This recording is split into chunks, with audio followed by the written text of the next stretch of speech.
11,80,000 सैनिक, 6,10,000 एक्टिव सैनिक और 3,50,000 सैन्य बलों के साथ ईरान जंग में कूद पड़ा है। ईरान के हमलों के बाद इजराइल बुरी तरह थर्राया हुआ है। ईरान की मिसाइलों की ताकत है कि इजराइल में अब तक 20 लोगों की मौत हो चुकी है और 200 से ज्यादा लोग अपनी आखिरी सांसें गिन रहे हैं। अब तक ईरान कभी खुलकर सामने नहीं आया था, लेकिन अब ईरान खुलकर पूरी ताकत से धमाके कर रहा है। तो आखिर ईरान के पास इतनी ताकत कहां से आ रही है? ईरान की सेना की शक्ति कितनी है? ईरान के पास ऐसे कौन से हथियार हैं जिनका सामना अब इजराइल भी नहीं कर पा रहा?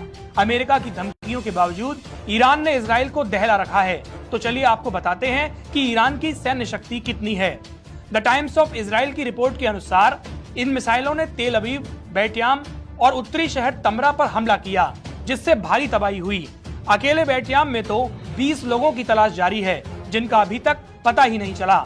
दरअसल ईरान मध्य पूर्व में एक प्रमुख सैन्य शक्ति है, जिसकी सेना, नौसेना और वायुसेना में अनुमानित 5,34,000 सक्रिय कर्मी हैं।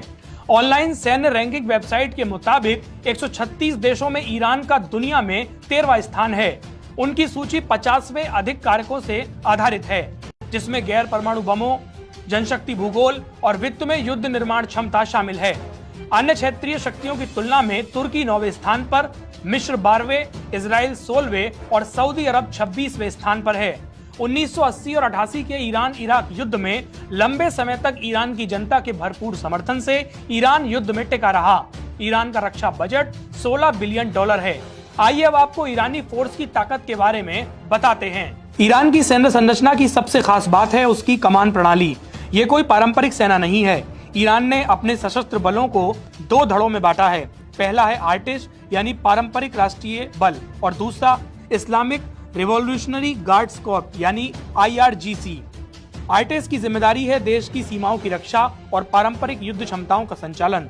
इसमें थल सेना, नौसेना और वायुसेना शामिल है। करीब 3,50,000 सैनिकों वाली ये फोर्स ईरान की भौगोलिक अखंडता की रक्षा करती है, लेकिन असली ताकत IRGC के पास है।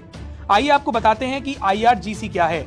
IRGC यानी इस्लामिक क्रांति की रक्षा करने वाली विशेष सैन्य इकाई। IRGC के पास अपनी जमीनी सेना है।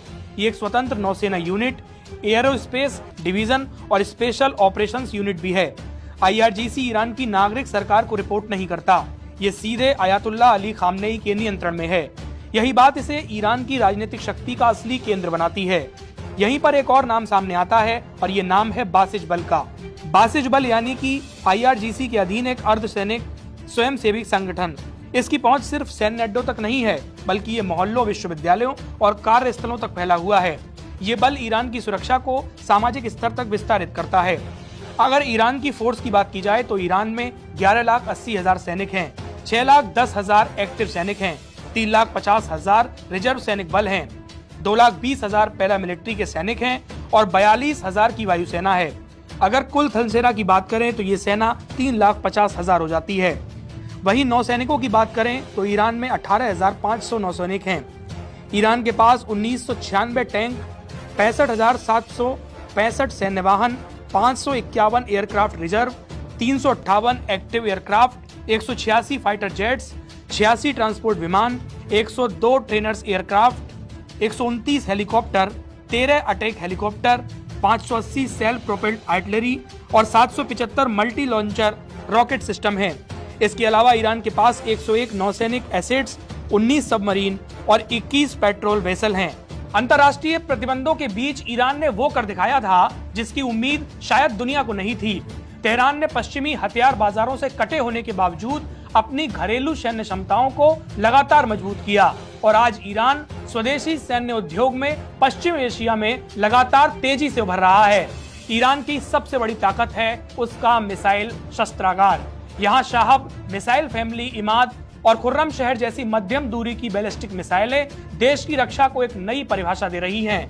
रेंज, क्षमता और सटीकता ईरानी मिसाइलों ने क्षेत्र में एक नए सामरिक संतुलन को तैयार किया है। लेकिन इस तस्वीर का दूसरा पहलू भी है। ईरान की वायुसेना उसकी सैन्य संरचना की सबसे कमजोर कड़ी बनी हुई है।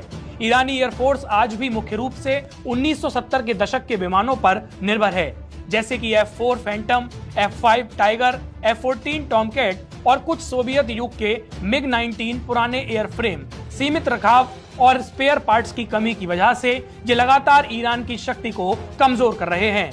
लेकिन अब देखना होगा कि इस जंग में किसकी जीत होगी और ईरान कब तक अपनी सैन्य शक्ति को बढ़ा पाएगा।